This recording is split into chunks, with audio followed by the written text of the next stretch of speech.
തദ്ദേശ തെരഞ്ഞെടുപ്പിന്റെ പുതിയ കണക്കുകൾ നമ്മുടെ മുന്നിലേക്ക് വരികയാണ്. നേരത്തെ മുന്നണി തിരിച്ചുള്ള കണക്കുകൾ ഇലക്ഷൻ കമ്മീഷൻ തന്നിരുന്നു. ഇപ്പോൾ പാർട്ടി തിരിച്ചുള്ള കണക്കുകൾ തരികയാണ്. ഏറ്റവും കൂടുതൽ വോട്ട് നേടിയത് കോൺഗ്രസ് ആണ്. കേരളത്തിൽ ആകെ കോൺഗ്രസിന് കിട്ടിയത് 29.17%. CPM ആണ് രണ്ടാം സ്ഥാനത്ത്. CPM-ന് 27.16% വോട്ടുകൾ ലഭിച്ചു. മൂന്നാം സ്ഥാനത്ത് BJP ആണ്. BJPക്ക് 14.76% വോട്ടുകൾ മാത്രമേ നേടാൻ കഴിഞ്ഞിട്ടുള്ളൂ. പ്രശാന്ത് കൃഷ്ണ വിവരങ്ങളുമായി നമുക്കൊപ്പം ചേരുന്നുണ്ട്. പ്രശാന്ത്, 3%-ത്തിനടുത്ത് കഴിഞ്ഞ തവണത്തെ അപേക്ഷിച്ച് കോൺഗ്രസ് ഗ്രാഫ് വർദ്ധിപ്പിക്കുന്നുണ്ട്. പക്ഷേ ഏറ്റവും ക്ഷീണം BJPക്കാണെന്ന് തോന്നുന്നു. ആര്യ, മുന്നണി തിരിച്ചുള്ള കണക്ക് വന്നപ്പോൾ UDF ആണ് മുന്നിൽ, LDF രണ്ടാമത്, NDA മൂന്നാമത്. വോട്ട് തിരിച്ചുള്ള, അതായത് പാർട്ടികളിൽ മുന്നിൽ ജനപിന്തുണ ആർക്ക് എന്ന തദ്ദേശ തെരഞ്ഞെടുപ്പിലെ കണക്കുകൾ വരുമ്പോൾ കോൺഗ്രസിന് കൈപ്പത്തി ചിഹ്നത്തിൽ വോട്ട് ചെയ്തവരാണ് കൂടുതൽ. കോൺഗ്രസിന് 29.17% വോട്ട് കേരളത്തിൽ ആകെ ലഭിച്ചിരിക്കുന്നു. CPM രണ്ടാം സ്ഥാനത്ത് 27.16%. മൂന്നാം സ്ഥാനത്താണ് BJPക്ക് 14.76%. പക്ഷേ BJPക്കാണ് ആ മുന്നണിയിൽ ഏറ്റവും കൂടുതൽ BJPക്ക് തന്നെയാണ്. BDJS-ന് 0.% വോട്ട് മാത്രമേ ലഭിച്ചിട്ടുള്ളൂ. കഴിഞ്ഞ തവണ BJPക്ക് ഇതിനേക്കാൾ കൂടുതൽ ഉണ്ടായിരുന്നില്ലേ പ്രശാന്ത്? തീർച്ചയായും 2020 തദ്ദേശ തെരഞ്ഞെടുപ്പിൽ BJPക്ക് 17.2% വോട്ടാണ് ഉണ്ടായിരുന്നത്. അതിനുശേഷം നിയമസഭാ തെരഞ്ഞെടുപ്പ് കഴിഞ്ഞ് ലോക്സഭാ തെരഞ്ഞെടുപ്പ് എത്തുമ്പോൾ 24-ൽ BJPക്ക് 20% വോട്ട് കിട്ടിയിരുന്നു. അപ്പോൾ അതുകൊണ്ട് തന്നെ BJPയുടെ വോട്ട് നില കൂപ്പുകുത്തി എന്നത് യാഥാർത്ഥ്യം തന്നെയാണ്. കേരളത്തിൽ ഇപ്പോൾ തദ്ദേശ തെരഞ്ഞെടുപ്പിലെ പാർട്ടികളുടെ വോട്ട് കണക്ക് നോക്കുമ്പോൾ മുസ്ലിം ലീഗിന് 9.77% വോട്ട് കിട്ടിയിട്ടുണ്ട്. CPI പക്ഷേ മുസ്ലിം ലീഗിനെക്കാളും പിന്നിലാണ്. CPIക്ക് 5.58% വോട്ട്. കേരള കോൺഗ്രസ് മാണിക്ക് 1.62% വോട്ടും കേരള കോൺഗ്രസ് ജോസഫ് വിഭാഗത്തിന് 1.33% വോട്ട്. അതായത് രണ്ട് മുന്നണിയിലായി നിൽക്കുന്ന കേരള കോൺഗ്രസ് വിഭാഗത്തിന് ചെറിയ 0.1% വോട്ട് മാത്രമേ വ്യത്യാസമുള്ളൂ. ജില്ല തിരിച്ചുള്ള കണക്കുകൾ നോക്കുമ്പോൾ തിരുവനന്തപുരം മുതൽ തൃശ്ശൂർ വരെയുള്ള ജില്ലകളിൽ 8 ജില്ലകളിൽ ഒന്നാം സ്ഥാനത്ത് കോൺഗ്രസ് ആണ്. കോൺഗ്രസിന് 30%-ലധികം വോട്ട് കിട്ടിയിരിക്കുന്നു. CPM ആണ് രണ്ടാമത്. തിരുവനന്തപുരം ജില്ലയിൽ എടുത്താൽ ഒന്നാമത് കോൺഗ്രസ് 34.52%, രണ്ടാമത് CPM 29.404%. ജില്ലയിൽ BJP മൂന്നാം സ്ഥാനത്താണ്.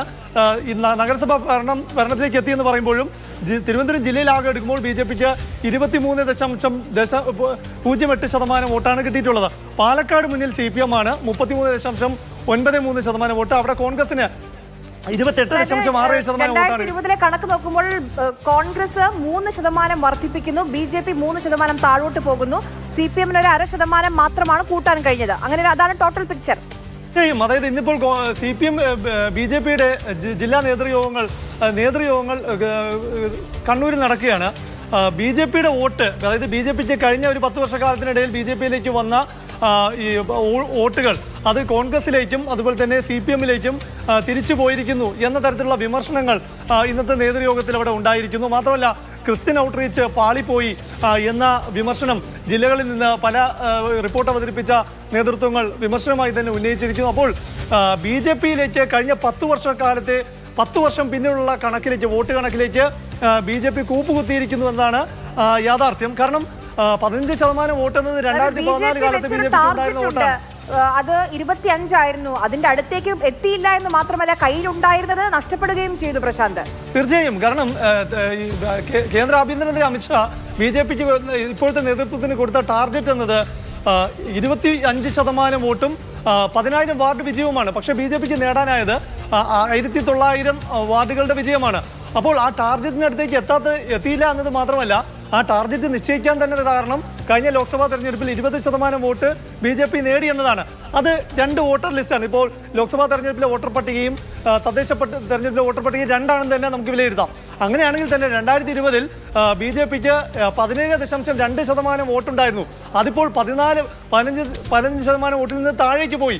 അപ്പോൾ വലിയ ഒരു വീഴ്ച അല്ലെങ്കിൽ വലിയൊരു വോട്ടിൽ കൂപ്പുകുത്തൽ BJPക്ക് ഉണ്ടായി എന്ന യാഥാർത്ഥ്യം അത് നേതൃത്വം തിരിച്ചറിയുന്നുണ്ട്. മാത്രമല്ല ഈ കണ്ണൂരിൽ നടക്കുന്ന നേതൃയോഗങ്ങൾ, ജില്ലാ നേതൃയോഗങ്ങൾ, ജില്ലയുടെ ചുമതല ഉണ്ടായിരുന്ന അവരുടെ എല്ലാം യോഗത്തിൽ ഈ വിമർശനം ശക്തമായി തന്നെ ഉണ്ടായിട്ടുണ്ട്. കാരണം ക്രിസ്ത്യൻ ഔട്ട്റീച്ച് ആയിരുന്നു പ്രധാനമായും BJP മുന്നിൽ കണ്ട് മുന്നോട്ട് പോയത്. ആ ക്രിസ്ത്യൻ വോട്ട് കിട്ടിയുമില്ല.